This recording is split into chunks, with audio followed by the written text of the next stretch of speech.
Welcome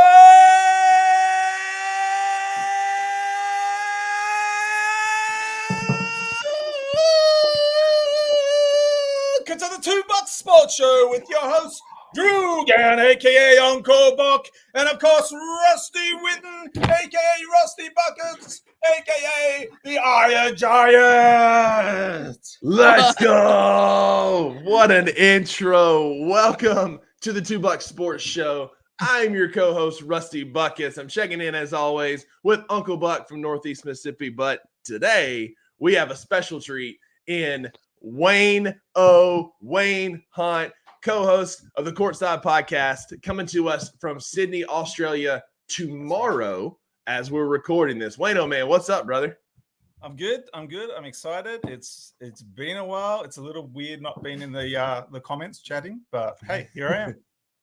Yeah, this is a great, interview for us, man. We've interacted with you a ton on Instagram and our Curling for Gentlemen group chat, in the chat of the Daily Grind, here on the Two Bucks Sports Show. Wayno has been mentioned numerous times.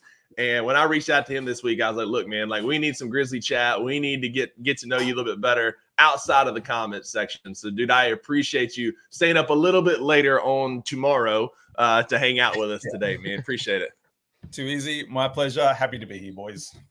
Yeah, it's like it's like we've had the big reveal for the blind date. It's like we've been just chatting, and you don't know anybody. You don't actually see or talk or hear anybody's voice. And so I told you when we were in the green room, pre-show, I was like, oh, good, you're actually Australian, and you didn't just move to Australia and been like, just banging that drum. And I was like, okay, cool. We've got the accent. That's all that matters. We can go now. Yeah.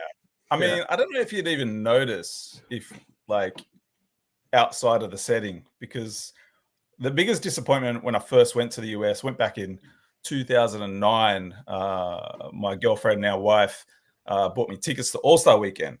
And in Phoenix, got to keep it, right? Oh, yeah. Absolutely. But we spent weeks in the US and drove everywhere. And up the last part of our trip was actually in New York.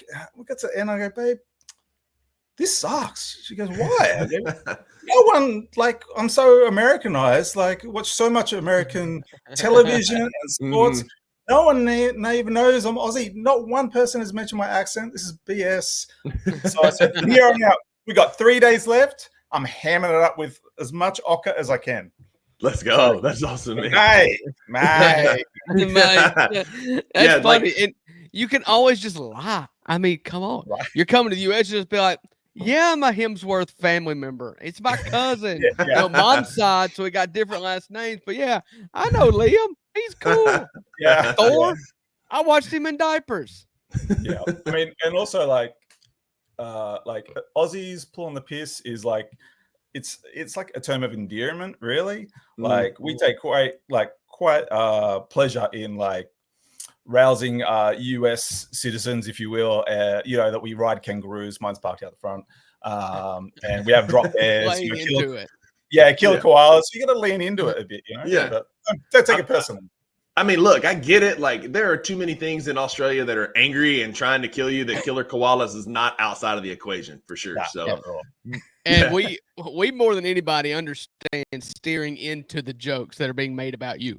Because I'm 5'5". If you don't learn to live with some jokes, turn to your advantage, And I went to public school in the state of Mississippi, so I am not the brightest crayon in the box, so I lean into those jokes as well. So listen, man, this is fair game. We appreciate it. Anything you can give us on the show, we're here for, man. So, yeah, man, you've been the guy in the comments. You've been shouted out on all the shows, Daily Grind, Grizz 901, all the stuff, man. So tell us, who is Wayne O, man? Tell us kind of your story. Who are you? Loaded question, I know, right? Yeah, pretty loaded. I'm a Hemsworth cousin. Yeah, I mean, my brother's, lives in the next room, so. But look, massive hoops head since I was a kid. I don't even know where to start with that question. It's so loaded. I suppose for us in the US, in Oz, like especially when I grew up, like we were really starved for basketball and US basketball. Like we literally like one channel would play games once a week, so we just literally had to put up with, you know, whoever they decide to broadcast. And Jesus, I've got to tell you, like when Bogut got drafted to Milwaukee, the amount of Milwaukee games I had to sit through, like, and those teams weren't any good either. They were not good then. they were terrible. Yeah. What was responsible for like the boom in Australia? Was it an Aussie, or was it just like? Although, like, it took a while to, like, I mean, MJ was just huge, man. Like, you know, like Worldwide. Yeah, worldwide. It's so evident from over here. Like, you know, we would be like, there used to be a US newspaper we get over here with all the sports updates. You know, it's pre-internet, obviously. Right. But yeah, I think I always joke, you know, on my own show. It's like, well, you know, back in our day, our internet was the back of a basketball card. Right. Oh yeah. Like if we needed information on a player, it's not a jump on Google and you can find out everything. There's not the amass information we have at our fingertips. It was like, well, I read Slam magazine, I read all the other basketball magazines, and I collected basketball cards. So that was my internet, you know. So yeah. But not a whole lot different than us here in the States, man. Like you said, we were big card collectors. I've got a huge tub up in my dad's attic, and that's kind of what grew my love for the game. Growing up, like I mean, MJ obviously was a huge influence. Like that's the running joke, right? That's how you know Harry Potter wasn't real, because it's supposedly set in the 90s, and not one person mentioned Michael Jordan in the run that they were on. But like, was MJ and the Bulls your team growing up, or were you just a fan of the NBA as a whole, or what was your draw to a team? Sure. Well, I suppose leaning back into the last question a little bit more, grassroots basketball in Australia is huge and still is. It still is huge. So it just took a while, but yeah, definitely the MJ. I mean, you had your NBA fans here and there, but like, especially where I grew up, you either played footy or you surfed, and that was it. And I was kind of like the black sheep. It felt a little bit at school, because all I did was hang out, play basketball all day with my mates. So you know, before school, after school, during school, whatever. Like, but yeah, I think MJ definitely put I mean, I'd be lying if I said MJ wasn't my favorite player growing up. I followed the Bulls religiously, but again, like, you know, being deprived of so much access to the NBA, like, I think you'll find like most Aussies, like I suppose around my age anyway, are pretty well in tune with the NBA and have a pretty good overall grasp of the entire league, because we would just, I mean, I still watch about 8 games a week when the regular season is playing, and I'll watch anything from last year. I watched heaps of shitty Detroit games. Do you know what I mean? Just because I'm just I want to see how bad Atlanta is, actually, you know, like, so, along with the Memphis games, obviously. But yeah, I think definitely MJ put a lot of people on the map. And I imagine that social media plays a lot in that too, because now it's like that's where I get my highlights, and it makes it easier, especially with time zone differences that you deal with. Whereas, you know, it is in prime time for us. You know, it's prime sitting on your couch watching TV. But I imagine you get up in the mornings and you just thumb through Twitter, Instagram, and see what happened. And I mean, that's the beauty of it now. Like, as much as, you know, I have a bit of disdain and a bit of a sour taste sometimes when it comes to social media and stuff like that. Like, man, I tell you what, 8-year-old me is so happy for League Pass. Do you know what I mean? Like, I can watch games whenever I want now at my fingertips. I can watch it on my damn phone. Like, that's ridiculous. A ridiculous thought for 8-year-old Wayno, you know? Yeah. I turn my TV on when I get home from work and just put it on the NBA TV, and it's just like constant, you know, breakdowns, analysis, future matchups, that sort of thing. And it's come a long way from when I was a kid watching MJ and Alonzo Mourning and Hakeem Olajuwon. Like you said, you had to like read the paper or read the back of cards. Now we get just consumed with it. So when was Bogut, was he kind of the first Australian basketball player that y'all really like latched onto, or was it more like Bills? No, I mean, man, like at the time, our own national league was, you know, phasing in and out a little bit. Like, we weren't really sure if the league was going to make it. We knew we had some guys who could definitely knock on the door for the NBA. Like Andrew Gay is like, I mean, he had, I think he had a 10-day contract with the Washington Bullets, and then later on in his career, he signed, I think, a season with the San Antonio Spurs with Pop. So it's, I mean, the league over here has just gotten that much better. You've seen that with like, the rising stars and stuff like that they have now. And, like we've spoke before on the show, like especially during this past Olympics, it's like the US team, it has just so much talent, but it's kind of nice that they're playing against international squads I mean, I'm just thinking, like, I think for the majority, like they probably all the international teams, they probably have like 2 at minimum NBA rostered players. So so it's really interesting. It is grown up. The NBA and basketball's blown up everywhere, and you can see it most evident in the Olympic teams. Because every team, who would have thought in the past that the Greeks would have a competitive NBA team, or Australia, or even Canada. I mean, like they're just right? Like, man, Canada this year. Man, so much talent just get washed out early. But so the Australian like basketball scene, as far as like grassroots you were talking about, is it more like y'all play more FIBA style? Do y'all get more NBA style? Like, what is the actual like Australian basketball leagues look like? Sure. So I suppose we probably play more to international standards, but again, man, like, the kids coming up after me, even myself growing up, like I was trying to play American style. You know what I mean? Like, so you were dunking on people all the time, right? I mean, look, I don't want to brag, but back in my day, the knees were pretty good. But it's interesting, like, I just find it really interesting, and I really enjoy the Olympics. For the most part, I think it's just a really good gauge of where everyone is at, because it's nice to see guys. It's nice to see Patty Mills, who, tends to get buried on benches. I mean, I don't know why he makes some of the signings he's made. I don't know what draws him to Utah this year. Right. But it's nice. I'm glad that he's not. Yeah, I'm glad he's not in San Antonio anymore, because he was part of some of those Grizz killer teams. Like, I know he's your boy and all that, but like with him and Tony Parker and Ginobili and Tim Duncan, I'm breaking out a sweat just thinking about some of those teams. Goodness. Look, man, he's only my boy when he's got the green and gold on. If you don't have the Beale Street blue on, get out. Boy. That's how we are. We joke. I don't care about. It's a Steph Curry thing. I don't care about track and field. But you put the stars and bars on it, like I'm all in. That's my guy. That's my guy. I love Noah Lyles. We root for Laundry, man. Like you said, Steph Curry, like when he's in Golden State, can't stand him. But buddy, I was all in on putting folks to sleep in the championship game, man. It was awesome. He reminded me of last season with Ja, actually.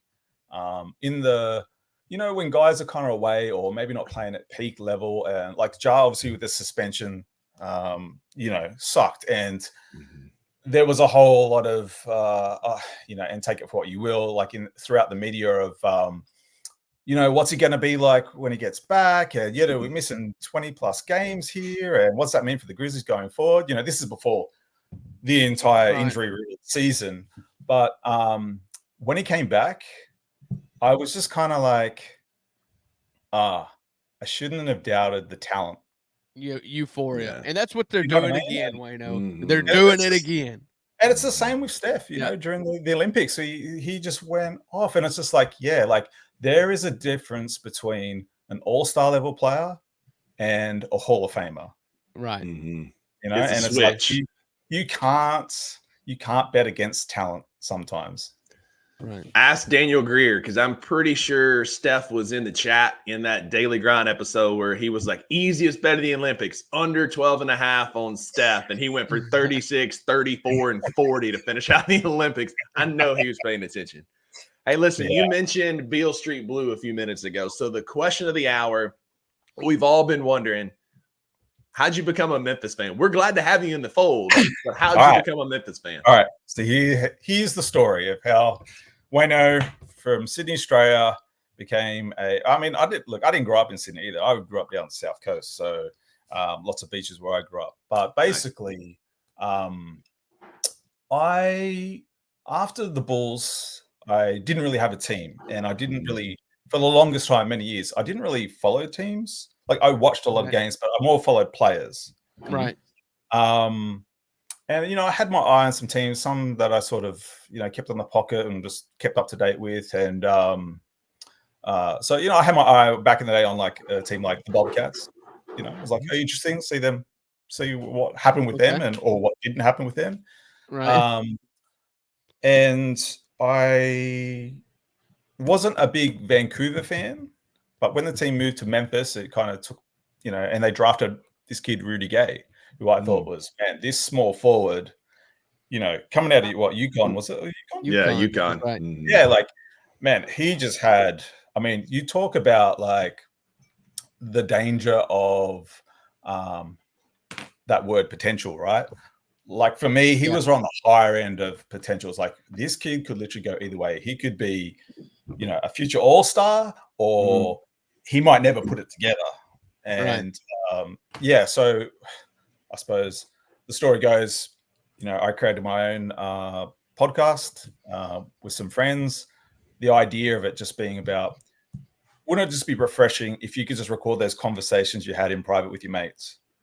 Nothing too serious, but and like a lot of people do it now. It's great. Like, we had a show where I took notes on, what team should I follow, and we had suggestions out there, and I may have swayed it towards Memphis a bit more. I love what they put together. But for me, I suppose the thing that broke my back was one of my favorite players growing up was Jalen Rose. So for me, I used to get in a lot of trouble and sit up late because college games used to be on at like 11 o'clock at night. And my dad would come from like shift work, catch me up, and then he'd just kind of be like, let's just sit up and watch the rest of this half. And, nice. This is during like Michigan's big run, right? So the Fab Five. Yeah, man. I remember sitting up watching I think it was the Michigan North Carolina game, and Jalen Rose was just, man, he was just the new age Magic Johnson. He's a lefty. Not that I'm a lefty, but they're just so hard to guard. Yeah. And I just loved his court vision. Like, I'm not as big as you. I enjoy it, but I'm about 6'2" on a good day, and and I always wanted to play guard. And he was the guy I like for myself, just modeled my game after. But when he got traded to the Bulls, that was like the best day of my life. That was oh God, Jalen Rose in Chicago. This is mind blowing. Like, this is so good. Finally getting his chance. He's coming off Indiana, like his big run. And then when they traded him again, it broke my heart. I couldn't do it anymore. I was like, I gotta find my team. And so going back to our show, we have our own playoff predictions and stuff like that, and we have this thing called a slap bet. So, so in the heat of conversation, if you will, if you truly believe something, we would lay it out. We'll say, well, slap bet on it. And basically, if you're right, cool. The other person's got to slap themselves. So it came to the series. It came to the series. My two co-hosts mocked me relentlessly because I predicted Memphis would win this. I was like, we have beat this Memphis squad, has beat them through the regular season. They don't have an answer. They don't have an answer. And I was so high on Zebo. I already knew all about Zebo. I mean, it was just when they drafted him, I was like, oh my God, this Memphis team's going to make playoffs now. Like he is just the missing piece in the puzzle for them. Like they needed someone who can get down, get those dirty points, So get in the mud, as he said.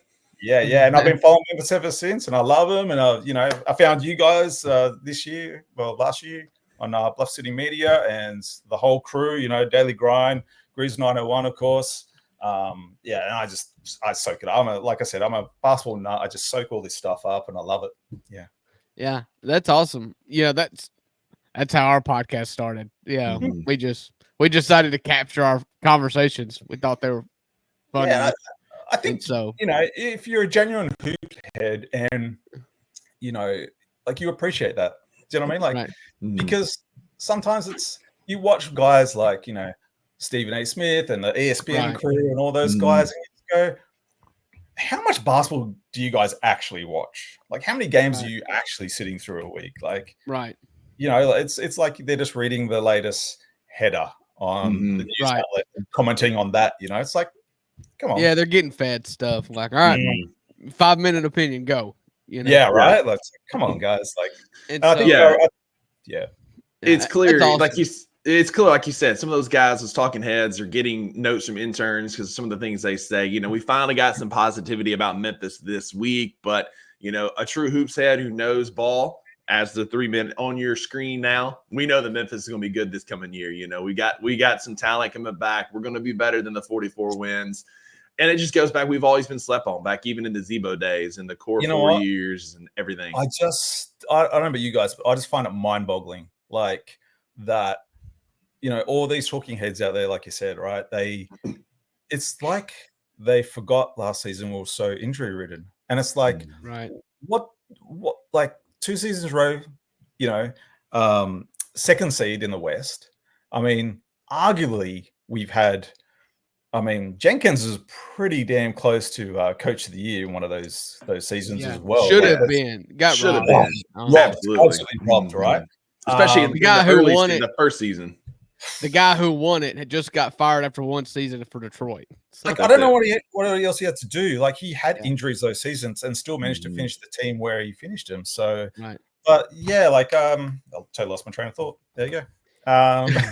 Yeah, but the Grizzlies are slept on, and I think I think that goes to like a societal issue. If you just go real deep, our attention spans are so short, and the people that comment on a league level or a national level, or they're not necessarily people that care about Memphis. And I think that's the reason that Memphis fans, one of our tenets are, we're not cared about. We're, listen to us. We're going to stick together because I know you guys aren't going to stick with us. And so it's really just kind of built in this inner beast that is the Memphis community, where it's like, we don't want you to care about us, but we're going to show you. And it's bared itself out one more time that that back-to-back number 2 seeds in the West has only gotten better. And the only reason why we were terrible last year is because everybody got hurt. And so I love the fact that that they're just taking notes. Oh, you watch them switch by All-Star weekend, though. You watch all those opinions, those turning heads flip around like 180. Yeah. It's ridiculous. Like let's look at those just briefly. Let's look at those second seed squads.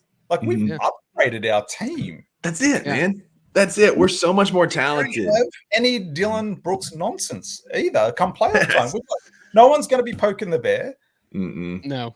Do you know what I mean? Like, we got that much better. And like, I know. Look, I'm a fan. I fall in love with guys like Melton and same. Kyle Anderson. Oh yeah, slow mo. How good is slow mo? Yeah. But like your boy Steven Adams. Aussie adjacent, Steven Adams. Right? The guys we have stepping in this year are better. Like, I would take Vince over Milton any day of the week. Absolutely. I would actually take him over Brooks. Like, I don't hate Brooks, but he had his issues. Vince has better shot selection. He's just as good as a defender, in my opinion. And he's going to fit right in. He's a no-nonsense player. Like, I don't get he knows his role. And when you got superstars, you've got to know your role. And that's what Dillon never could. He came in, he was the first Grizzlies player on that roster that was on this team. And so he was, in his head, the de facto leader, and it just wasn't his role. Yeah. And so I love this team. I think they're deeper now than they were 3 or 4 years ago when you had players like Melton and Kyle Anderson and Tyus Jones. I think they're just as deep now, which is crazy. Can I throw a question at you guys? Yeah, for sure. Yeah. Okay. So the year before Jar's suspension. I think who did we get knocked out by in the play? Was it Golden State? It was the Lakers the year before. We lost to the Lakers in the first round. Yes. Yeah, Because I said, all right, so just that was the poke in the bear. That was the poke in the bear. Right. That's right. The Courtside podcast I'm a Memphis fan, obviously, but my two co-hosts are actually Lakers fans. Oh, and God, coming off the bat, yeah. I mean, great guys. Oh, shout out Vince, shout out Stu. They hate it when I don't mention their name. Top guys, but Laker fans is questionable. Bad basketball taste. They don't know ball, obviously. Yeah, but because I said to them, I said, I think the year before the Lakers won, we played Golden State and got knocked out. Yeah, that was the second round after Minnesota. Yeah, that's right. Because I remember saying to those guys after that season, after we got knocked bounced by Golden State, I said, you know what? We've got the talent now. We just haven't earned our stripes. Right. And I felt that way. And I felt that way. Like I said, we are obviously a really good regular season team, but we haven't earned our play. We haven't earned our battle scars yet. You know what I mean? That's it. Do you guys think that we are there now? Obviously, those guys, there's going to be a bit of a fire in the belly, because of the injuries and because of Jar's situation. And do you think we've earned that, or do you think? Because in my heart of hearts, I still think we're one season away. I agree to an extent. So you look at our starting five, four of them have earned those playoff stripes. You got from that team, you got Ja, you've got Dez, you've got Tripp, who are a part of both of those teams, understand what it takes to beat a team like Minnesota and then be so close to beating Golden State. Because we're a Ja knee injury and a Steven Adams hamstring injury away from winning that Golden State series. You can't tell me otherwise. Yes. And the same thing against the Lakers. Injuries is what derailed us. So, as a whole, we probably don't have the playoff experience you're talking about, Wayno. But the experience we gained last year playing through these injuries, Gigi, Vince, these guys kind of getting some bumps and bruises is going to help. Do you think sorry to cut you off. Do you think that the injuries and the situation with Ja, do you think that stalls the progress though? I don't because we added a piece, and I'm curious your opinions on Zach Edey versus a Steven Adams. But I think you think about this. I was talking about this with Sane on his show. In the 6 years that Zach Edey's been playing basketball, 2 of those years he was the Naismith Player of the Year. Yeah. So the talent is obviously there. You add him to a hungry team. He's clearly hungry and got a chip on his shoulder. I think that we're poised for a deep playoff run because of the depth of our bench after the bumps and bruises last year. Our last 2 tastes of the playoffs, I don't want to say we're taken out of our hands, but kind of were because of injuries. Because if we're healthy, we beat Golden State. If we're healthy, we beat that Lakers team. And Dylan Brooks shuts his daggum mouth. Yeah. I think we're close. I don't think this is this year's finals or bust. And I'm curious your thoughts on that, Wayno. I don't think this is finals or bust, but I think we're second round Western Conference Finals should be kind of our floor. Look, I love Jenkins. I love the new management. I love, I put up with Wallace and his signings. It's too early in the morning to bring up that name. I'm sorry. I'm not going to say the C word on the show. We all know who he is. Because I'll say the S word and the killer. Yeah, exactly. No. So I suppose Edey. My thoughts on Edey are this. A little bit like my new the way, or at least the way I look at Ja a bit now. And that is, although nothing's really been proven yet, and you could definitely go the other way, I think the blueprint's there. Right. And I don't think you can bet against the talent. And from everything we've heard, I mean, even what the small sample size we've gotten in Summer League, that kid just wants to play, and that says a lot. He goes down, he's like, he's he's yelling at the basketball guys, get me on this sport, man. I just want to do what I do. Yeah. Look, I love Steven Adams when he was here. And the reason he couldn't stay on the court during that Minnesota series is not because of his size, not because how he can move, because he doesn't have a mid-range shot, and he can't hit a free throw to save his life. Watching him trying to shoot a free throw, like I'm in Sydney, Australia, I'm ducking, watching on my spell. Yeah. What the hell? Like it's like watching Shaq trying to shoot a free throw on a mini ring. Do you know what I mean? It was ridiculous. And that's what I hope for Edie. I mean, he's obviously got a bit more size. From everything we've heard, he's a bit more mobile, and he's young. I think he fits in the timeline much better.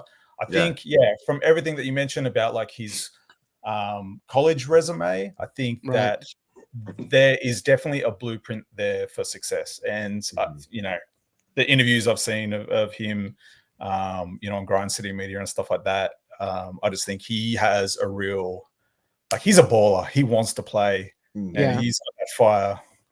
Here in the States, we say he's got that dog in him because he's definitely he's a killer. Got that dog in him. Yeah, he's not the kind of guy that you want to bet against. He's got the mental makeup for it, and I think that his role, if this team makes a run, his role is going to look like Steven Adams this year. Now, I do believe he can expand far and above what Steven Adams was. He could be super Steven Adams. I just don't know this year, especially in playoff scenarios, where you are defending a lot of pick and roll and they are making you pay for your deficiencies. I do wonder what, how he holds up, but he's going to be a part in a deep playoff run in the future. I agree. I just think, the pick and roll defense is, it just depends how close to the rim they're playing that. Do you know what I mean? Because he has so much length, he's going to cover. And then you still got Jaren Jackson Jr., right? Who, in my opinion, is, he reminds me. It's not a great comparison, but he reminds me of a Marcus Camby a little bit. He's such a great weak side defender, and he can come across and just clear the board. And that's, I think, my biggest stance on Jared Jackson Jr. as far as staying at the power forward position instead of moving to a center spot. Play him in the center in a pinch, or if someone needs a rest. Small ball. He's a great weak side defender, and he's so much better with a big dude to play five next to him. Yeah, I saw on Twitter this week they were posting like rim defense percentages, and the 2 years that we had Steven Adams healthy, the Minnesota year and the year before, Jaren was top 2 in rim defense, including number 1 in the DPOY year, where it was 51.6% or something ridiculous. Where when you've got an anchor in the middle, like Drew said, and you've got Jaren ball hawking and doing what he does best in space, there is not a better defender in the NBA right now, in my opinion. Especially for his size. The edge with Adams is he's probably number 1 in the league for setting screens and offensive rebounds. That's what he did. Screens and offensive rebound. And also with it, just before we bounce off Edie, I think the thing to remember for us fans going forward is this is his rookie year. He's going to make some dumb mistakes. Yeah. That's why I say I think we're still a year away. If he is our moving forward, let's give him a bit of rope. Let's let him have a bit of a longer leash and live with mistakes. And you know what? There's going to be possessions come playoff time where it costs us. Yeah, that's just the payoff. But the upside is, dude's a killer. You've got to account for his length. Yeah, he's got a great skill set for his size. Seems to move really well. Yeah, and I'll tell you what, that second year, I think he'll be dangerous. Yeah, I agree, man. We're gonna take some lumps, but all that's going to be is just more experience for the future. Our championship window is open, but that doesn't mean we're going to win it in year 1. It's a window for a reason. You've got a shelf life. Speaking of guys that are great defenders, a polarizing figure in Memphis Grizzlies Twitter right now is Marcus Smart. I'm curious your opinions on Marcus Smart, what his role on this team, because we didn't really get to see it in year 1 because of the hand injury and everything. I was watching that game when it happened and his finger about came off. But what are your thoughts on Marcus Smart? Is he a starter? Is he still on this team after the trade deadline? What do you think, Wayno? Sure. First of all, let me just say, tell me you're tanking without telling me you're tanking. There's no way all our trainers should still be on this roster after last year. Do you know what I mean? You can't tell me we have some of the toughest workers in the league on our squad, in Bain, in Marcus Smart, like you just mentioned, and the Smart sitting out because of a thumb. And he's sitting out 6 weeks plus. And then ended up he's being 6 months. good. Well, did his thumb come unattached or something? Because, mate, like that kid balled as hard as a bulldog in Oklahoma. Do you know what I mean? Like he's a bull in a china shop. Like you can't stop that guy when he's going. So, I mean, yeah, he's added the flopping a little bit to his game. So I'll give you that if you want to argue against it. But, yeah, I just thought, yeah, like honestly, like if we weren't tanking at least the second half of that season, fire every single medical person we have on that squad. Give them, you know what I mean? Yeah. Sorry, what was the question again? Just what is Marcus's role on this team? Like, do you think he has one, or is he more trade fodder? Okay, sorry, yeah. Good, you know what? I really think it is, unless there's a no-brainer move out there, I think you have to see what you got. I agree. I mean, you know, you guys have mentioned it in past shows. You know, I definitely mentioned it in the comments. It's like this is the best squad we've had, I think, like 1 through 13 past 5 years. Yeah, I'd argue. I mean, there's a case forever. Like this could be the deepest roster we've ever had. Because even those core 4 years, like once you got past like Tayshaun and a couple guys coming off the bench, it was kind of thin with Bano and some of those other guys. But like deep depth wise, I think this is great. And you made an excellent point, Wayno. Like we don't know what this squad is. It's the most talented squad we've had, but like none of them played together last year. It's got to fit. It's got to work. And if it doesn't do that, you know, the good thing is the positive is that we would have so many options up our sleeve, and we would be able to recognize what is working, what isn't working, why we're failing come All-Star weekend, basically. And we go, if we're all in, you know, there's no time to wait for guys. Yeah. Do you know what I mean? And Marcus Smart. Yeah, Marcus Smart is he is being slept on by Grizzlies fans as much as Grizzlies fans or the Grizzlies are being slept on by the media. We have forgotten how good Marcus Smart is. And like, did we not pay attention to that Lakers game? Yeah, I know. He was great. That was when they had to account for Marcus Smart. So what's going to happen with this great roster we have when we have Jar on the court, when we have Triple J on the court? Do you know what I mean? Like these other guys become basically you got to try and guard them one-on-one. Do you know what I mean? Like they're going to have no coverage on him. I mean, I'm expecting more games like that from Marcus Smart. And the best thing is, because before we sort of discovered Vince, you know, our silver linings from last year, Vince and Gigi Jackson, before that, our answer to losing the defense of Dylan Brooks was signing Marcus Smart. You know, in our eyes was an upgrade, which fair enough, you know, defensive player of the year. So, you know, gap. But now, even with Smart out, we have so many options on defense. Like if we need to shut down, if Paul George is going nuts in a Philly game against us, we have guys. We have guys who can disrupt, and that was always, I suppose, for me personally, anyway, my reasoning for keeping Dylan Brooks on the squad was like we just need a guy who can disrupt the best player on the other team. I mean, he did it in a different way, and he had success at times, but then he'd open his damn mouth, and you'd be like, "Just shut up and play, man! Just shut up and play." That's it. He had no idea. Don't be that guy. Yeah, that's it, man. Don't paint a bigger target on us. That's it. You know, like just you know, I don't know. I don't mind the Grizzlies being confident and stuff like that, but I just felt like maybe we should have toned it down a little bit. Yeah. And, you know, proof's in the pudding, as they say. You know, what you do on the court matters. And if you go about business, rewards will come. Yeah. I think Marcus has a place on this team. He's that veteran leader, like you talked about, great defender. And the nice thing about it, if it's not working, we have Marcus at home and Vince. And as Vince develops, he's going to be that Marcus Smart type player. Marcus Smart's $18 million all of a sudden becomes a very movable piece to bring back, say, another big or wing scoring or whatever we need.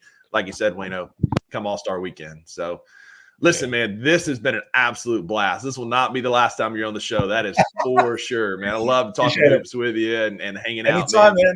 Yeah. So check out Wayno on Instagram too. Check him out. Wayno Paints too. If you ever get on Instagram, go look at Wayno Paints.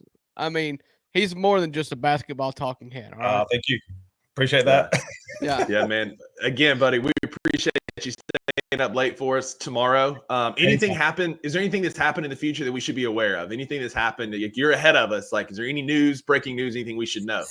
Give us some college football picks. If I might break some money. Continuum. So, as an official Aussie, we have to swear an oath on our kangaroos and drop bears. And cannot divulge that information. I'm sorry. Sorry, boys. That's fair, man. I was trying to make rent money on some parlays, but I guess I'm trying to do it the old-fashioned way. There we go. Perfect. Well, yeah, man. That's Thanks awesome. for being here. Thanks for being here, buddy. On, yeah, man. This was awesome. We appreciate you. And guys, we're going to take a commercial break. We'll be back on the other side to talk college football, kind of move on with the show into our favorite pastime. We're trying to get Wayno in. There it is. That's how he came to us this morning with a mask on, and we thought, man, what have we gotten into? But we're here for it. So we're trying to get Wayno into football. So Wayno, man, stick around for the rest of the show. Watch it, check it out, man, so you can learn some college football. Otherwise, go. What you got? This one's for Luke. Hey, Luke, you converted into a Bears fan in a life of misery, man. I found this hat today, and I was like, you got to be kidding me. Just meant to be, man. You're just going to be – hey, you're going to keep it in the Bear family, right? You got the Grizzlies. Yeah. You got the Bears. Might as well stay in the family. So, guys, stick around to the other side of the commercial break. We'll see y'all then.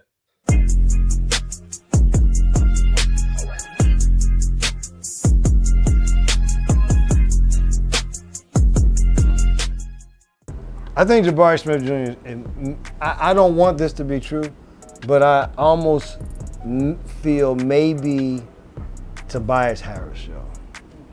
What's wrong with Tobias Harris? We've had this discussion.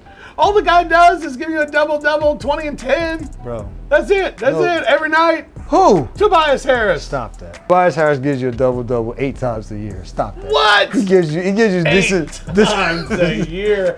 I'm a fan. And this is what I'm saying because I continue to be like, he's a dude he's a tease. It's a tease. It's like, God, dog, he's sexy. But it just won't work. Like he should be, but it's there, but it's just when the games, it's just consistently. I don't know if it's you need more people to believe in it, something, but I don't want him, and also just to get lost in the rest in that Houston team. Tune in to the Night Court podcast with your hosts Rob Fisher and Brevin Knight on the Bluff City Media YouTube channel. And all we've talked about a lot is Norvell and kind of what he does and the fact that he's playing against Memphis and, it's his original school and all that kind of stuff. There's a motivation there. Do you think Ryan's familiarity with Norvell helps in the game plan for, we know he's going to do wild shit. Like we know it. 100%. I know that Silverfield and staff are probably thinking the same things. Like he's had 2 weeks. There's going to be something that they're going to come out with that we have not seen before to try to get some sort of spark offensively. Even in that sense, Norvell has tendencies, right? He said it in the press conference today. He said, I know that he's going to watch this press conference on the way to his radio show tonight. And I also know in the second drive of the game, he's going to do a trick play. I know your flow. I know how you do things. I know everything there is to know about you. Ain't nothing you're going to do is going to surprise me. Tune in to Tigers Untapped with TJ Willis and Trey Lasley every Wednesday at 3 p.m. on the Bluff City Media YouTube channel.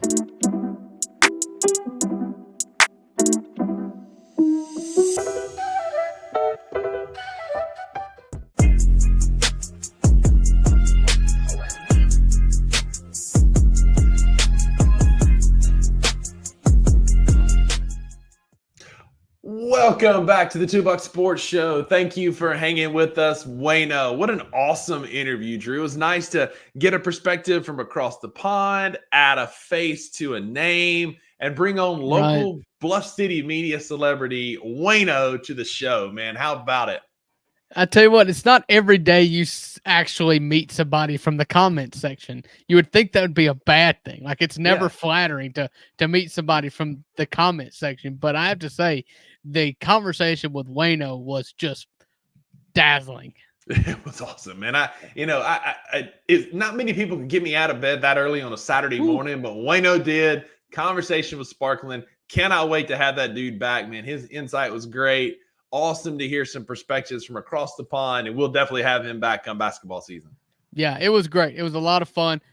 Full disclosure, we didn't expect it to go that long, but it was just a lot of fun. So I'm hoping everybody enjoyed it. If you didn't, well, then that's probably a you problem. That's a you problem because we had a blast. I think Wayno did. Again, Wayno, man, thank you for being here, buddy. We really appreciate you and interacting with us in the podcast and in the comments. Like, I don't understand why you hang out with us early in the morning for us, late tomorrow in the future. And I'm still salty you didn't give me any picks from this weekend, so I still got to work. But anyway, back to important matters. Uncle Buck, it is college football season after all. And what a week 2 we had, man. We had some upsets. We had some almost upsets. I tell you, man, so far, 2 for 2 in college football weeks in just quality of game, play. Like, it's been incredible. What was your favorite game of the weekend? Oh, there's no doubt. Outside of the Ole Miss and Mississippi State games, we're talking not our favorite teams. Give me your favorite game. Yeah, the Ole Miss game would not even make my top 20 on a week that was really poor. But the theme of week 2 in college football was upsets, and nothing takes the cake easier than Notre Dame getting beat in South Bend by Northern Illinois. I mean, it was just beautiful. I said Monday on the Daily Grind with Luke, I was like, listen, if you want to watch polished football, if you're a football purist and you just love the sport and the technique and the gamesmanship of football, then you need to watch football on Sundays. If you want crazy, if you want to go across the tracks with the football, like college football is for you, man. And it got weird in several places. So Notre Dame getting beat was great. But nothing. Oh yeah, go ahead, please. I don't want you to steal my thunder because set me up. I'm angry about it because it was the worst beat I had on my parlay all weekend. I had a long parlay and I lost 2 games on it. Mississippi State had an 18 parlay that had paid out pretty handsomely. Mississippi State lost, and I don't know what's worse, the fact that we lost or I stayed up till 1 a.m. to watch us get beat. But the other game that just really infuriated me, it was a great football game, and I found myself just all in. I didn't care what happened, was Oklahoma State and Arkansas. I had Arkansas covering at 7.5, and going into it, they were up 17 points at one point, only to lose by 8 in double overtime because you have to go for 2 starting in the second overtime. Right. It upset my parlay in a very bad beat. But what a great football game. Back and forth. Oklahoma State made a roaring comeback. Like, just enjoy the electricity that was that atmosphere. Yeah, Stillwater was electric. That wasn't the game I was going at, though. I do have some thoughts on Arkansas, though, and then I'll get to the second upset that really made me happy. Arkansas, I'm wondering if they're not a little bit legit. They're athletic on defense. The quarterback's a problem. He's not polished, but that team, that game looked like a team that just doesn't know how to win. You could have talent to get you through 3.5 quarters, but there's a mindset, a closer kind of mindset that you have to learn by being in the battle with the people that you're on the same team with. And they just gave up. They outgained Oklahoma State by 300 yards. Wow. Yeah. They dominated Oklahoma State in Stillwater and inexplicably lost that game. And that's a team that can figure it out, though, because like a team that can play hard and be that effective can figure out how to put it together and win. And so Arkansas is going to be a dangerous team for the rest of the year. I was talking about this. We're recording this super early. I'm going to be out of town for a couple of days. I won't be able to record at night next couple of nights. So I was talking to them about this on Tuesday with some coworkers who are diehard Ole Miss fans. And they said this, not me. This is not my quote. But we were talking about it today. Who from the SEC? I've got several SEC teams in my top 12, which we'll get to later. One of the Ole Miss fans said, this feels like the year that Ole Miss is going to win every game except for Arkansas and State, because Arkansas is so squirrely. Ole Miss has everything going for them. And what when does Arkansas usually win that game? Is when things are weird, right? And this Arkansas team, I think late season, come like November, is going to be dangerous. Yeah, a loss like that at Oklahoma State can go one of two ways, and only one of two ways. It either kind of lights a fire under you and lets you know, like, hey, we're not doing this for nothing, or it could go the other way. I think it's too early in the season for them to like quit. Although Sam Pittman did enter the season as lame duck could get. Like it's been a foregone conclusion. Like he's on the hot seat. They wanted to fire him last year and they didn't. So a close loss like this could go one or two ways. Ole Miss is not scared of Arkansas. Ole Miss fans are scared of Arkansas. Ole Miss fans have scar tissue. They have that 4th and 25 is when Ole Miss went 7-1 in the 7-1 in the SEC. I'm sorry, 6-2 in the SEC with wins over all of the West except for Arkansas, which allowed Alabama to get in the title game. Ole Miss's best shot, 4th and 25. The Hunter Henry threw it over his head. There's scars there. I can promise you, Ole Miss fans can get in their feelings about this. The team does not care, and Ole Miss is better than Arkansas. Absolutely, I'm not arguing that at all. But we know, come late season, those cold winds start blowing. It brings in chaos. And you said on the show, and I agree, you can't bank on chaos. But this Arkansas team feels like they have some pieces that can put something together. Yeah, they've got, if you look for like a dynamic, a team that can upset somebody, a dynamic change of pace quarterback, a quarterback that you don't see every week is a good way to start that process. And Talon Green, he is dynamic as an athlete, and he is not something that you're going to see any other time. With the exception of Jalen Milroe for some teams, but Ole Miss doesn't play Jalen Milroe this year. So he's as dynamic of an athlete as Ole Miss is going to see at the quarterback position. And it's kind of that change of pace that I feel like starts the doubt, you've got to prepare especially for Taylor Green. But I'm not worrying about Arkansas until that week gets here. I'm not going to let that curse, quote unquote curse, enter my brainwave, That's fair. We've talked enough. This is Friday. Y'all listen to this. There's been ample coverage of last week. Real quick. There was one other upset that made me laugh hysterically. Hugh Freeze lost to California again. Peyton Thorne is the worst quarterback in the SEC. Bad. He is absolutely horrible. I listened to a show today that has a former it's called McCready and Siskey, but it's got a Tyler Siskey is a former SEC assistant coach, and they had AJ McCarron on the show talking about Peyton Thorne, and they were like, it's not that he's reading wrong. He's making the right reads. He just can't throw the football. And I was like, even worse. That's bad. Oh, man. And so it tickles me to no end.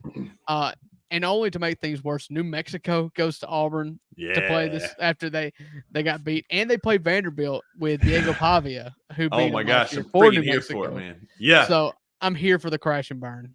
And it's like Hugh Freeze's two quarterbacks are Robbie Ashford, who cannot complete a forward pass, Peyton Thorne, who's even worse. And like you have the opportunity of a lifetime in the transfer portal, and the best you could do is keep Peyton Thorne. You get what you deserve in the Plains for that one, for sure.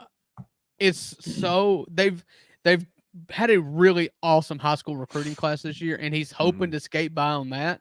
But like you have had the opportunity to go get. That's what the portal is, right? Like, how many quarterbacks? You tell me you couldn't get Grayson McCall. I mean, he's at NC State. Cam Ward. Like there's plenty of opportunities. Anybody is better than you. Couldn't get Diego Pavia to come to Auburn instead of Vanderbilt. Like you could have had anybody, but you chose Peyton Thorne.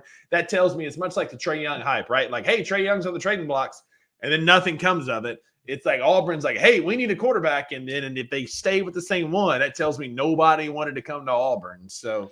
But yeah, so last week is behind us. We do learn things from last week, Drew. And so we've got a couple segments that we're doing now. First thing I want to know is give me one thing you changed your mind about in week 2. You came into week 2 with some preconceived notions. What's something you changed your mind about? Yeah. So I believe I addressed this in last week's segment on, things I've changed my mind about. Last week I said South Carolina's the worst team in the SEC. I Yikes. don't know, man. Like they just full on belt to tail Kentucky in Lexington, 31-6, after squeaking by an Old Dominion team in week 1.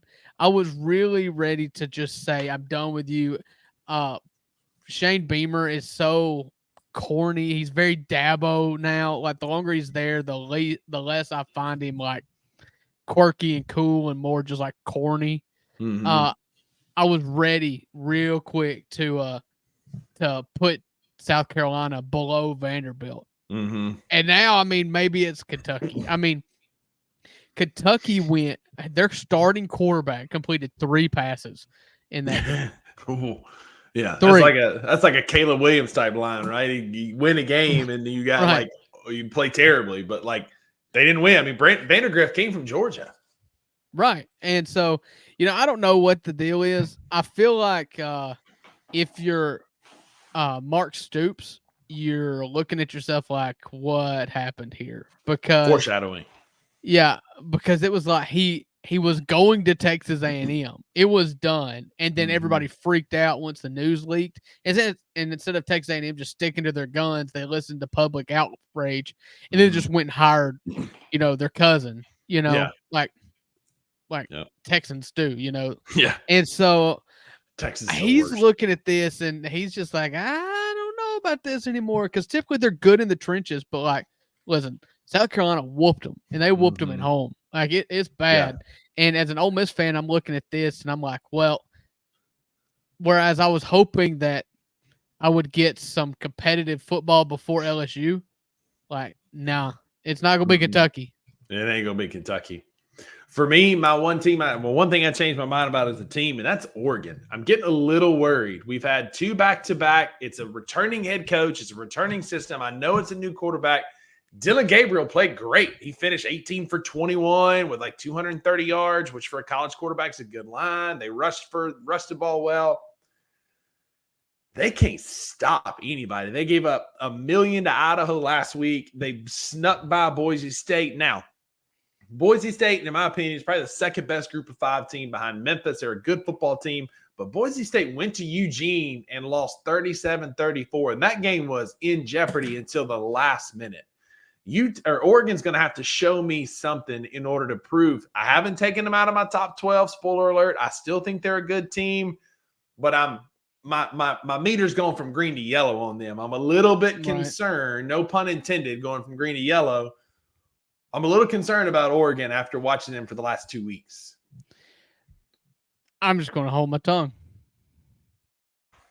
So, foreshadowing. Yeah, I'm just going. Right. We've got some more. We've got some new segments, guys. I'm just going to. We got some new segments coming, and our first one is our first new segment. We're talking about real versus counterfeit. Here at the $2 Sports Show, we are all about real money. We're about players getting paid. We're about getting sponsored. If you look up here in tiny letters up here behind me, we're about trying to get. I know, right? I meant to make it bigger, but that's what she said. Pause. Anyway, we're all about getting paid around here. So we're about real money versus counterfeit. What are you believing in and what are you not? The way we're going to do this, I'm going to give my 2 reels. Uncle Buck is going to give his 2 reels. I'll give my 2 counterfeits. Uncle Buck will give his 2, and that'll play right into his Dunzo list. If you're paying attention, watch this show. Drew is creating a Dunzo list each week. Then his counterfeit will play right into that. So for me, my 2 reels of week 2 of college football. This is early. Nothing like an overreaction in week 2. My reel is the Nico Amalavea Heisman hype. I watched that game, and don't make that face. Literally everybody pronounces his last name differently, so I'm leaving that alone. But Nico's Heisman hype is real. That dude moves like he's on roller skates. He makes great decisions, great throws. He's got a massive arm. I think that Nico has all the makings of the next great SEC quarterback. He was made for Josh Heupel's system. He made good decision after good decision, marched them up and down the field as they absolutely beat the brakes off of North Carolina State and made that defense look foolish. Nico was in complete control of the offense. and looked awesome. So my first reel is Nico Amalavea at Tennessee. Yeah, so I'm not saying you're wrong.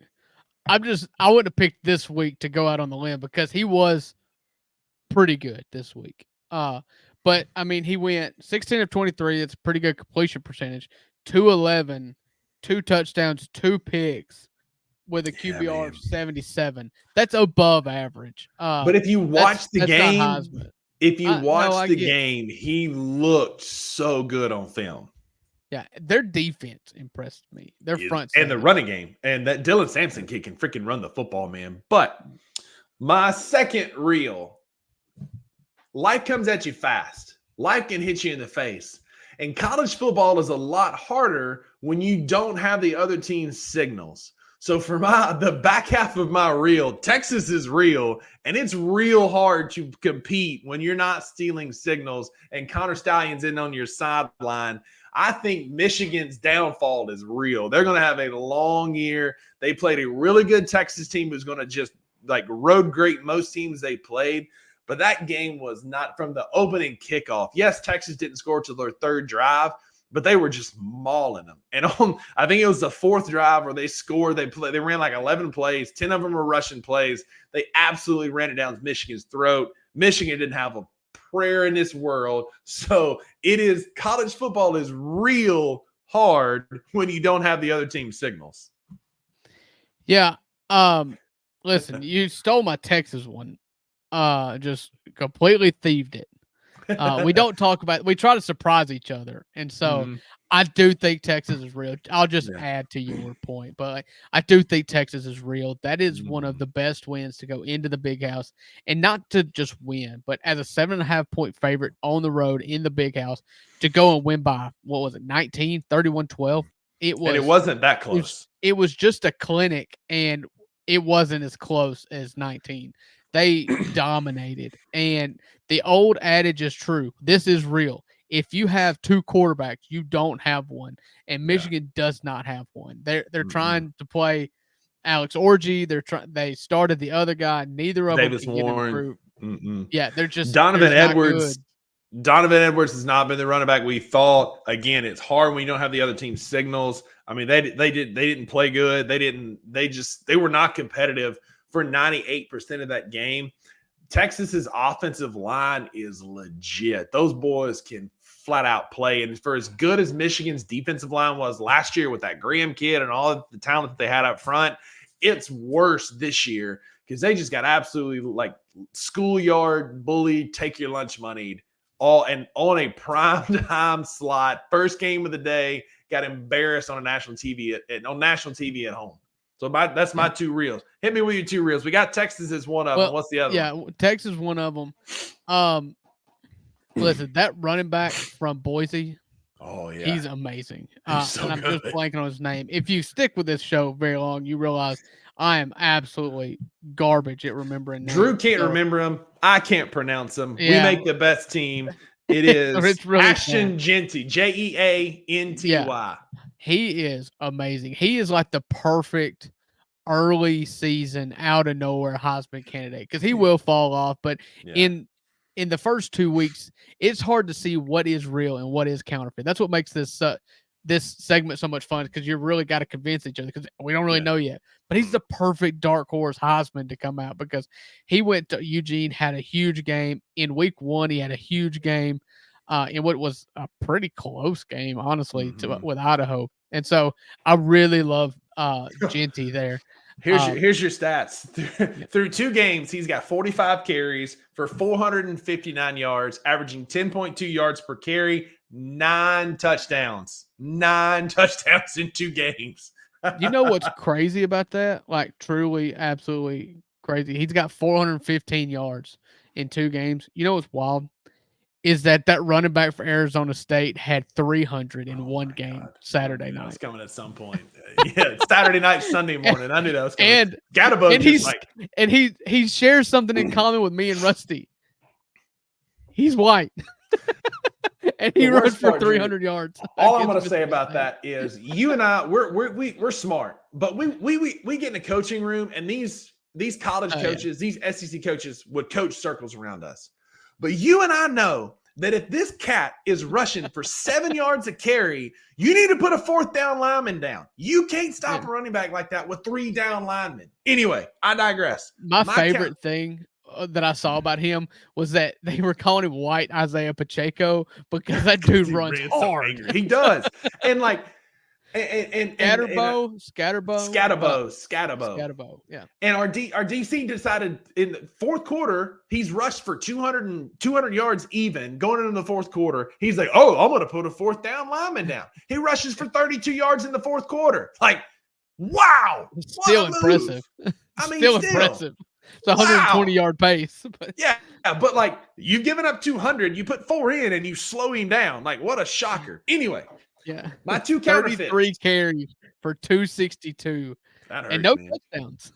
No, they asked him after the game, and he was like, I was disrespected. They kept running out a 3-man front. And he's like, so I just go hit him in the mouth. And I'm like, you did, sir. Well done. Hats off to you. All right. But my 2 counterfeits. My 2 counterfeits. Oh, yeah, go ahead. That's right. I go because you're going to go right into your Dunzo list. Right, my 2 counterfeits of fake college football here is 2 things. Number 1. This is I want to savor this. This is wonderful. Notre Dame. We've already talked about it. Like, no, it never fails. Notre Dame is the most counterfeit football team in the history of all football teams. Every year they get hyped up and the media loves them. And then people like you and I, real people, blue-collar Americans, middle-class Americans get on podcasts or talk to their buddies and say, Notre Dame ain't that good. They're going to lose a game they're not supposed to. By God, it was Northern Illinois. And I don't know about you, but that post game and that locker room speech by that Northern Illinois coach, I was ready to run through a friggin' wall, man. Yeah. Like, if you hadn't watched it, pause this, it's great. Go watch it and come back because it's amazing, man. It's so good. But Notre Dame, man, like as good as their defense was, and to be fair, their defense played well.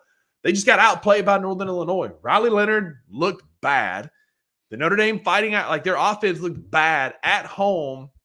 That was literally, that was Northern Illinois' first ever win against a top 10 team. It was the MAC's first ever win against a top 10 team. Like just so much history made in that game. Notre Dame is as counterfeit as it comes, and I'm here for it. I love it. Yeah. That's it was so much fun. And the coach awesome. That's the kind of guy that you run through a wall for. Mm-hmm. Yeah, absolutely. Emotional, like crying for his guys, like just loving on his kids in that post-game interview. And then the locker room speech was even better when he was talking to his guys.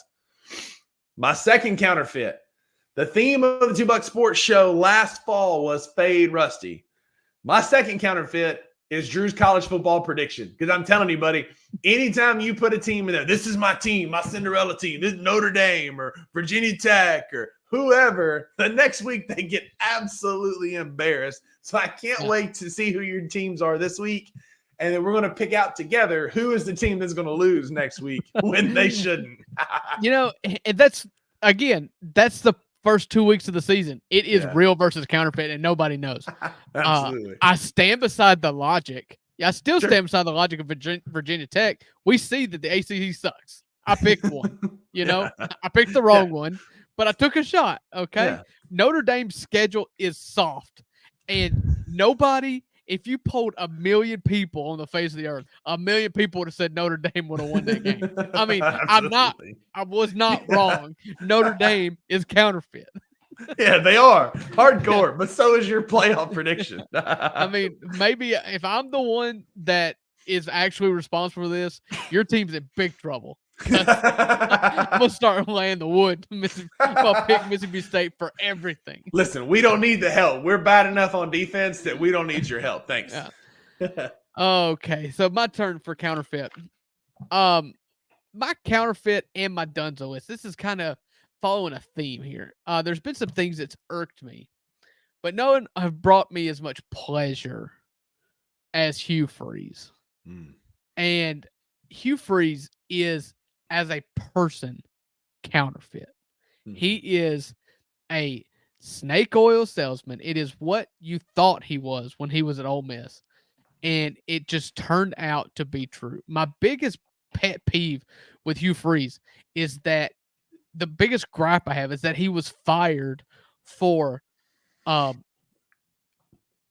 awful things that you were doing as the head coach of a program, escorts or massage parlors or whatever. You got fired for stuff off the field, and you didn't have to coach those teams on the field that you put together. Like recruiting defensive backs, gone, linemen, gone. Who cares? You're just gonna try to get a 5-star receiver. Anyways, he somehow left Ole Miss and went to Liberty and got like sympathy and came back to Auburn. And everybody's like, "Oh, he's coming back." Hugh Freeze as a coach is a subpar coach. Sure. As a offensive wizard, which he was one of the first to do like the really hurry up thing. He was an innovator. He can't do it with anybody. Like he had to be first because everybody else caught up to him and he's not any good. And to make things worse, and this is the theme that I'm getting at, he absolutely threw his players under the bus. As a coach, and you present yourself as this leader of men. That's what coaches are. That's what you buy into. You preach this to get people in. In his press conference after Peyton Thorne was awful, unquestionably awful. This is not fact and fiction. This is what you should do. He got on the press conference and says, after this loss against California, an inexplicable loss in which you scored 14, 17 points at home against Cal and lose. He got up on the press conference and says, I didn't do anything wrong. Our offensive staff only made one wrong play call. The rest was on the players. Like, what kind of coach does that? Like, and he's done this every single step of the way. He's thrown coordinators under the bus routinely. Every week, he would say he's taking over play calling, and then when it goes bad, he says, I'm sorry, I was only doing third down play calling. Or, I'm sorry, I had to focus on something else in the second half. I had to focus on the defense, be head coach stuff, so I turned the play calling back over to the offensive coordinator in the second half. But whatever half they sucked at, he just blamed it on someone else. And it doesn't matter if it's coaches. It doesn't matter if it's players. It's just Hugh just Freeze passing the buck. always He's a been fraud. counterfeit ever since especially since he laid up in that hospital bed coaching for Liberty. So Oh my absolute counterfeit fraud. God. What's your other He one? is funny, but he's never funny for the right reasons. My other one, you hinted at this, and I actually meant to go in reverse order because this doesn't feed to my Dunzo list, but you get what you pay for. That's it. You hinted at this. This is a hot take. Dylan Gabriel is not the guy to lead you to a national championship. It doesn't look like it. Dylan Gabriel is really talented. He's got the arm. But there's just something there, man, that's missing. Last year they went 10-2, but they lost at Kansas. They lost in a bowl game, and then they lost. I'm blanking, but lost Iowa 3 State. games last year. Yeah, it's like It was a meaningless game after you beat Texas. And then the year before that, his first year at Oklahoma with Jeff Levy, they went 6-7. And so it's like, it's not that he can't be really good quarterback, but I'm done with Heisman. I'm done thinking that he is capable of winning 12, 13, 14 big games. Sure. Sure. I feel like there's always going to be that step up and step down. And it's kind of, to take it back for Ole Miss, is like that good bow, bad bow kind of thing. Yep. Yep. That leads right into our new segment. So you're going to wonder what these things have to do with each other. And my Dunzo list, it means I'm done with you. And I could be done with you for a lot of reasons. In week 1, I said Florida, Dunzo. They lost by 1 million at home in the opener against a rival. Texas A&M, I declared whoever was going to lose that Texas A&M Notre Dame game, Dunzo, before that game happened. Now they're both Dunzo. Virginia Tech, I'm just really mad that you went and lost to Vanderbilt after I picked you to win the ACC. Dunzo. This is like more belief in your team, and it comes down to coaches. I'm going to read a couple of scenarios off to you, and tell me if you were a player, how you would respond. All right. So you are a South Florida Bull. You go to Bryant-Denny Stadium. The lights are on you. You are a massive underdog, but you're in it. I mean, you're in the fourth quarter, and you're in that game. You're down by 8 with, let's see, South Florida is down by 8 points. It is 13-21 with 6 minutes and 45 seconds on the clock. You've got the ball at the 5-yard line. Alabama's 5-yard line. Down by 8. And you kick a field goal to cut a one-possession game to a one-possession game. Like, what are we playing for, people? Like, you are the lowest of underdogs here. This is like, if South Florida upsets Alabama and Bryant-Denny, that is equal to the level of UNI upsetting Notre Dame in South Bend. Like, what's your goals here by kicking that field goal? Because when it happened, we're in a group message, a fantasy football group message. I told everybody it was going to happen as soon as you kick that field goal. They gave up. Their coach doesn't believe in them. He doesn't believe. The worst thing that can happen for you if you go for it on 4th and goal from the 5 is you don't get it. Yeah. And then Alabama has the ball at the 5-yard line, and you have held them to this point to 21 points in the game. You make a stop, you get the ball at the 50. Maybe you're on 40, maybe you're on 35. I don't care. But what happens is you kick a field goal, signaling to your team that you're not sure how many points you can score. And what does Alabama do? 43-yard touchdown pass with 5 minutes and 50 seconds to go. 55 seconds later, Alabama throws a touchdown pass. Ball game. First off, ball game. It's over at that point. 2 minutes and 30 seconds left. Alabama touchdown. 56-yard run. A minute and 37 left. 29-yard touchdown run. Alabama ends up winning 42-16 when you were down by 8 with 6 minutes to go. Yep. Same thing happens in the NFL. First-year coach Antonio Pierce, I talked about this last week, never hire the interim, okay? It's too emotional. Interim coaches have no reason, have no stake in the game. They're just there for vibes. You know, they're coming in. It's like snatching up your kids from a funeral and taking them to go get their mind off of things. It's like the bad stuff has already happened when you get there, okay? And so you have Josh McDaniels ruined it. Antonio Pierce come in as the fun uncle, okay?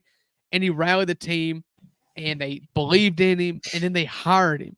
But what Antonio Pierce is inexperienced as a head coach, and he apparently doesn't have the gonads to do it. No. What Antonio Pierce did was they were down by 6 points with 2 minutes and 21 seconds to go in the game. In the third quarter, rather. With the ball on the Los Angeles Chargers 35-yard line. It would have been a 52-yard kick. I mean, he punts from the 35-yard line down by 6. What happens? 8 play, 92-yard. I'm sorry, this is in the fourth quarter. With 7:15 in the fourth quarter, he punted. I was looking at the drive times, not the game clock. 7:15 in the fourth quarter, he punts from the Los Angeles Chargers 35-yard line. That's rough. The Chargers go touchdown, 8 plays, 92 yards. Interception by Garner Minshew. End of game. Ball game. It's over. Like, come on now. Like, inspire some confidence. Bank on your own guys. Yep. And it's also, you know, if you want to do a quick head nod there to Boulder, Colorado, like, stick up for your guys and not just the ones that you brought into this world. That's it. And yeah, we'll play the fight song for everybody who scores, but that's a whole Shedeur Sanders, do not throw your O-line under the bus. There are only 2 rules. There are only 2 rules when you're playing quarterback. Don't throw across your body towards the middle of the field, and don't talk bad about your offensive line. It's not that hard. They are literally the only guys protecting you. Do it in a meeting room. Do not do it in the media. Which brings us to our next segment. Couldn't have asked for a better segue than a coaching hot seat meter. I think, personally, I know we are. I think there's a lot of people starting to sour on some of the antics in Colorado. Look, I get it. Deion's a hot up-and-coming coach. He's edgy. He's doing new things. He's trying new things. Like, Deion has got a lot going for him. Off the field, in the media, he's a social media warrior. I'll never forget Dan Lanning last year saying, we let them talk on social media. We'll talk on the field. They went and beat the absolute you-know-what out of Colorado. Nebraska played smash mouth football. Sidebar, Matt Rule is a football guy. He said, I wish we played football games at 9 a.m. Eggs, kegs, and football, baby. I'm here for it. Let's go. He is a football bro. Football guy, man. And the product on the field was there. They stopped Colorado. They got absolutely after Shedeur. He had no time. They ran the football well. They played away from Travis Hunter, which is smart football because that dude is he's still legit. Oh, yeah.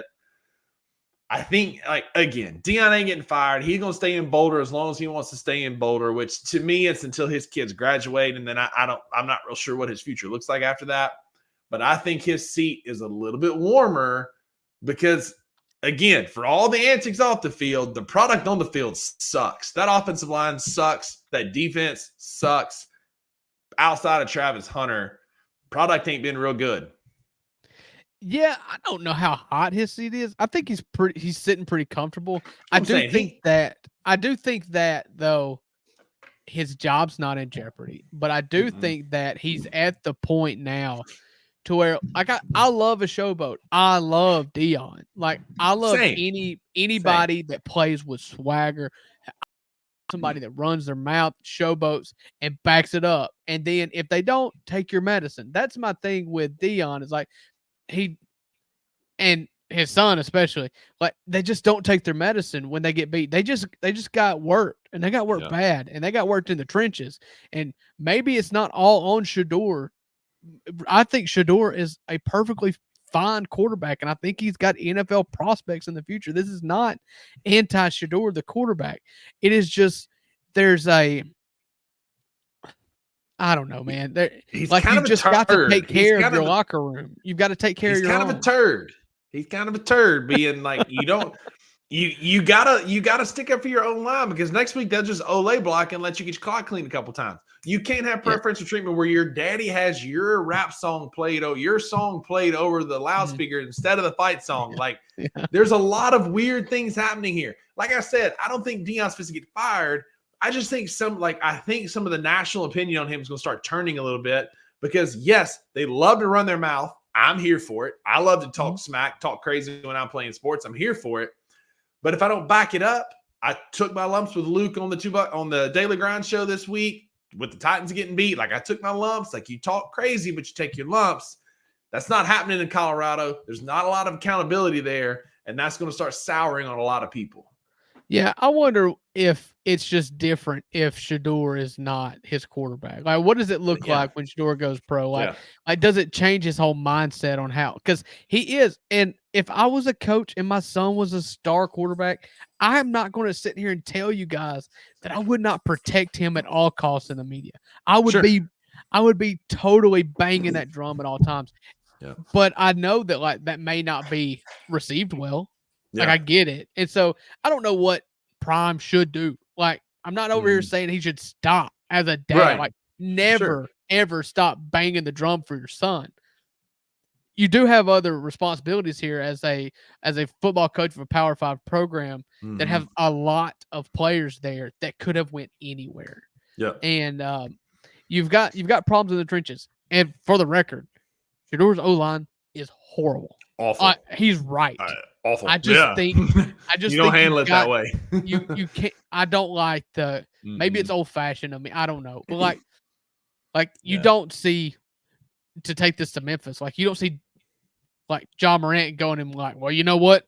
If Jaron wouldn't have bricked that 3 or would have found me, when I was cutting, or if he wouldn't quit being selfish, then we wouldn't have this. You just don't. You keep that stuff in house. It goes to my family.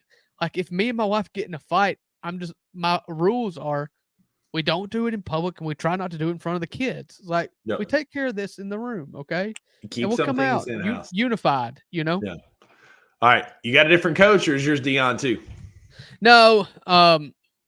Listen, things are about to get weird in Auburn for the same reasons. I don't want this to be a Hugh Freeze podcast, but like he's gonna lose that locker room really quickly if he keeps doing this.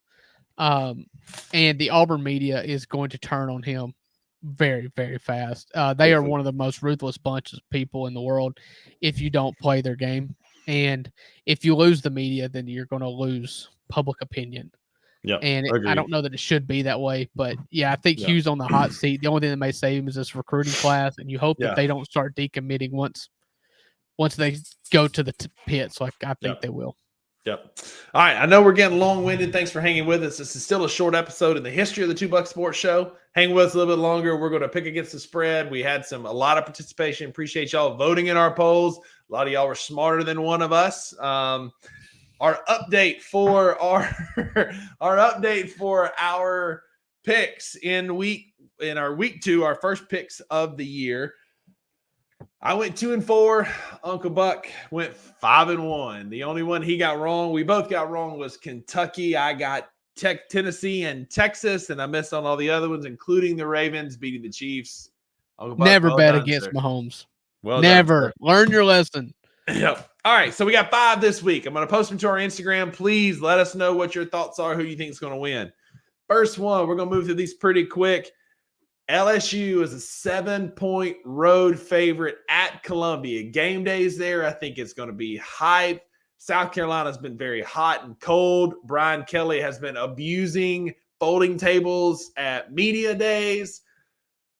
I'm going to ride with the Gamecocks. I'm going to ride the hot hand. I think there's some weird things going on in Baton Rouge. Brian Kelly's had a hard time winning big games.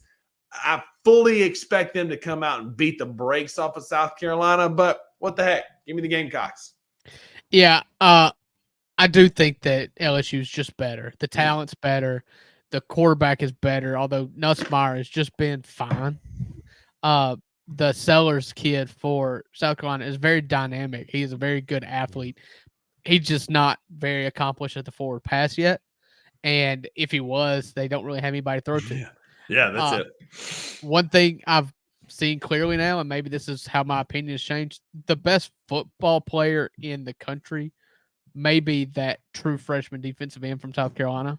Oh my not God, Harold Perkins. So good. Amazing. So good. Just explosive first step off the ball as a true freshman, wrecking offensive tackles. You do not see a true freshman defensive end bull rush an SEC right tackle like that ever. And he did it. He's done it 2 weeks in a row. He did it to Old Dominion. It's like cool, but then he did it against Kentucky. If he does it this weekend, there's gonna be some real hype around that kid. I'll tell you what, they better start raising funds now because that kid's going to get paid by somebody. He's gonna be Georgia Bulldog right there. Yeah, maybe right down the road. That's it. Second game, Alabama struggle with USF as you laid out earlier until late. Alabama's a 16-point road favorite at Wisconsin. I don't know much about Wisconsin except for that I would, maybe a hot take, I can see a scenario where Nebraska for the next, as long as Matt Rule is there, is what Wisconsin was. Used to be, yeah. Yeah. When they were 1 win away, the Rose Bowl team every year. Yep. I don't think Luke Fickell's got it going. I have not watched any Wisconsin. Alabama did get embarrassed, but I expect them to just lay the wood this week. Jalen Milroe's got a lot of stuff to clean up. I was wrong about him so far. He's not a Heisman contender. He's not good enough. Not right now. And so maybe USF is a wake-up call for him this year, just like it was last year when he got benched in that USF game. Yep. Bounce back game. Give me the Tide. I think they win big. Memphis at Florida State. I'm riding with the Tigers, man. I think this is a good win for them. I think this is a statement win. This is like early in the season, this was one of those like Memphis, you could still lose but be competitive. Florida State's a top 10 team. Florida State is now 0-2. I think Memphis needs to win this game if they're going to solidify themselves as a group of 5. Give me the Tigers, go to Tallahassee. I'm taking them outright money line, baby. Give me the Tigers to win. Now, you never told us the spread. What's the spread on that? 6.5. But Florida State's 6.5-point home favorite. That's an 11 a.m. kickoff at Doak Walker Stadium in Florida, in Tallahassee, Florida. If you can get that money line at plus 210 on ESPN Bet, listen, there's no team in football that's gotten a worse start than Florida State. You go to Ireland and get beat by Georgia Tech, and then you come home and get beat by Boston College. Like, it's bad. It's real bad. I'm picking Florida State, and I'm picking Florida State just because I can't see a scenario in where they start 0-3 with 3 losses, with the losses being Georgia Tech, Boston College, and Memphis. Yep. Nothing against Memphis. I think they're great. They're a group of 5 school. Florida State should have more athletes. They should have bigger athletes. DJ sucks. I mean, just DJ Ugly. That's what I was calling him on the Daily Grind on Monday. Yeah. DJ Ugly is ugly. And Seth Hennigan is good. I'm just because I can't compute. I'm gonna say Memphis covers, Florida State wins. All right. So give me Memphis. Let me try to straddle that fence there. Yeah, I see that. Boston College at Missouri. We're going to roll through these last 2 pretty quick. Yeah. Boston College at Missouri, 17-point favorite. Missouri at home. Do you think Missouri wins? Do you think they cover? What do you got? I got Missouri winning big. Missouri's good. I'm a big believer in them. We're scraping the bottom of the barrel here to have games to pick. I'm taking Missouri. Is Luther Burden playing? I thought he got kind of banged up. Yeah, I read today that he's supposed to play. Okay. Shoot. Yeah, I think Missouri rolls them. They're really dynamic on offense. Boston College was good against Florida State, but I don't think they're going to be able to score with Missouri. It may be a shootout, but I think I can see Missouri winning like 55-30. One or something like that. Last one. I am taking the Boilermakers of Purdue to upset Notre Dame at home. Notre Dame is a 10-point road favorite. As I said earlier, Notre Dame is counterfeit as counterfeit comes. They're reeling. Their offense is not that good. Give me the Boilermakers to win in Bloomington. Go Boilermakers. Purdue over Notre Dame. Yeah. You said 10.5 at home? Or 10. 10 at home. 10. Notre Dame is a 10-point road favorite at Purdue. Road favorite. Okay. Give me Notre Dame. I don't know how they scored those 10 points. I just know that I'm always going to go with the talent a week after you get embarrassed. And another thing, I didn't mention this. The thing about Florida State, too, is they're coming off of a bye. They had 2 games and then a bye. For Memphis. So that just ups the ante even more when I'm talking about the more talented athletic team. Give me Notre Dame to right the ship, win by more than 10. I don't think Purdue is any good at all. We're going to post this to our Instagram. Give us a vote. Let us know what you think, where you agree, where you disagree. So, Uncle Buck, it is time. We will wrap up this show with our college football playoff updates. I went first last week. I'll let you go first this week. Hit us with your top 12. So last week, my top 4 looked like Oregon, Iowa, Georgia, and who did I have out of the Big 12? Utah. So I've got 2 out of my top 4 that's changed this week. So this is my top 4 now. Texas, number 1. They've got the best road win of the year so far. I jumped them over Georgia, and it's mainly just for fun because in a couple weeks we're going to find out who actually is better. They play each other, and it's going to be amazing. 2, Ohio State. Oregon had them at the number 2 seed. They've just struggled too much in the first 2 weeks of the year, and Ohio State's been dominant. Don't love Ohio State, but I do think right now I would pick them over Oregon. Number 4, Arizona State. Oh, yeah, The Fighting Scatterbows or whatever his name is. Really, this is just for me. I had Utah here, but your boy Cam Rising broke 2 of his middle fingers on a Gatorade cooler on his throwing hand. And so them without Cam Rising, I mean, they look bad after Cam Rising went out. And if he misses any time at all, I don't know that they are going to run away with the conference. Yep. And so I threw in Arizona State there. Just we know why. Rusty. Yeah. And because they've got a win against a Power 5 school. So thanks, which I don't think many Big 12 schools can say right now. Nope. From there, new change at my number 12 team. Northern Illinois gets it.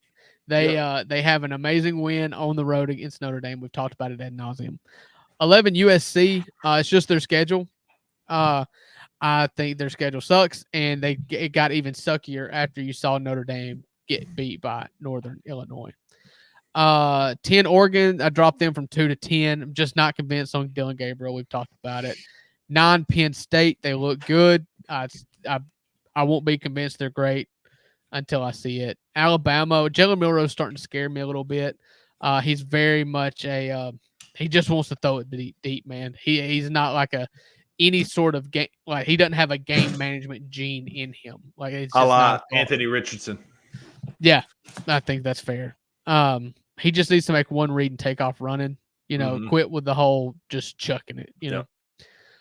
7 Tennessee. Nico's good. That defensive line is good. I think Tennessee and Ole Miss look a lot alike. There's a lot about those teams that make a lot of sense. I have Ole Miss ahead of Tennessee. I trust the third-year starter in that system. Ole Miss is at 6. I actually bumped them up a spot. 5 Georgia. Listen, they weren't. I picked Texas this time. If it wasn't Georgia at 5, it'd have been Texas at 5 and Georgia at 1. I mean, just for disparity, man. I get it. Yeah, that won't have to be speculated on for very much longer. Just a few more weeks, guys, and we'll know what that is. So not a ton of changes at the top. I did have some changes in the back end of my top 4 stay the same. I still got Georgia at 1, Ohio State at 2, Utah at 3. Yes, Cam Rising got hurt. Somebody has to win the Big 12. I haven't been overly impressed with the Big 12 so far, but I'm leaving Georgia or Miami at number 4. Oh, this is my old one. That's why this is not looking good. Hang on one second. I cannot have this. This is not. Oh, man. Oh, my gosh. This is a bad podcast, though. Go ahead. While you pull that up, I'll just talk about one of the popular teams in the Big 12 right now that get a lot of traction is Kansas State. They should have gotten beat by Tulane. There was an awful missed call, pass interference call in that Tulane-Kansas State game that would have resulted in Tulane probably beating Kansas State in New Orleans when they were playing that on the road. So I'm not a big fan of Kansas State either. Well, my top 4 still hadn't changed. Georgia, Ohio State, Utah, and Miami. Where we've got changes, we got the 12-5. Memphis, Texas is still the same. Not a big needle mover for either one of those. I still think Memphis is the best Group of 5 team. Texas is amazing. Can't wait for October the 19th. Tennessee, Missouri. I moved Tennessee into my top 12 at number 9. Nico's the truth, as we talked about. Still big on Missouri. I think Missouri is awesome. Luther Burden is incredible. I got Kansas State still at 11. Yes, it was a bogus call. They lost to Tulane, but they went to Tulane. They found a way to win. Maybe that's the game that gets them back on their feet. I think that Kansas State has a real chance to do something in the Big 12 because the Big 12 is down. I think this was the game that they had to get out of their system. Alabama's still at 6. I hear all your complaints and your valid concerns about Jalen Milroe. For all of those, Ryan Williams is amazing. Yes, Jalen Milroe can't hit the underneath pass, but it's just like the old meme, like, screw it. Ryan Williams down there somewhere, and he just throws the ball. 17-year-old. And the 17-year-old gets on his horse and goes and catches. That dude is amazing. Averaging 34 yards a catch right now. It's just insane in SEC football. And the 10-7 matchup, until Oregon gets beat, which they are trying to, they're going to continuously move back in my top 12, but not out. I got Oregon at 10, and Drew, for you, I moved Ole Miss up to number 7. I think Jackson Dart is the real deal. I think that Ole Miss team is really good and will be a top 12 team. So That's our college football playoff prediction. Let us know where you agree, disagree. Hit us up in the comments of the show. Say, hey, you know exactly what you're talking about, Uncle Buck. You do not. Buckets, sorry, man. You know what you're talking about. You know what you're doing. You're not just a pretty face. Let us know in the comments what you think. That's never happened. Yeah, that's awesome. I appreciate everybody just sticking with us. I know this is a long episode, man. Thank you, Wayno. First off, like to stay up late to talk to two schmucks from Mississippi was greatly appreciated. It was worth two schmucks from Mississippi getting up super early to talk to the Aussie, and so I appreciate everybody with that. We always, as a show, we love the interaction. That's what we've been trying to drive here. And Wayno has been a day one with us in the comment section. We love him and his interaction with us on the Daily Grind, with our show that comes out Fridays. Man, just appreciate it. We will continue to pay this forward. We want to get to know you people, and just hop in here and chat with us. We're easy to talk to. Hard to look at, easy to talk to. That's it. Again, like I said in my announcement about our podcast, if you looked at this podcast, thanks for checking us out on Bluff City Media's podcast on Spotify, Apple, wherever you get your podcast. I get it. You don't want to look at our faces. I don't either. Half the time I'm looking at the camera and not at us because it's a terrible view here. But thanks for being here. We appreciate y'all sticking with us on what was a long episode. A lot of good information, college football downloads. Hang with us. It's going to be a great jam-packed season.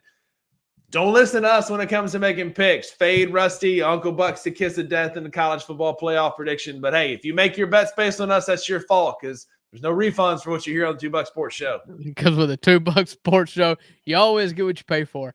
Have a good weekend, guys.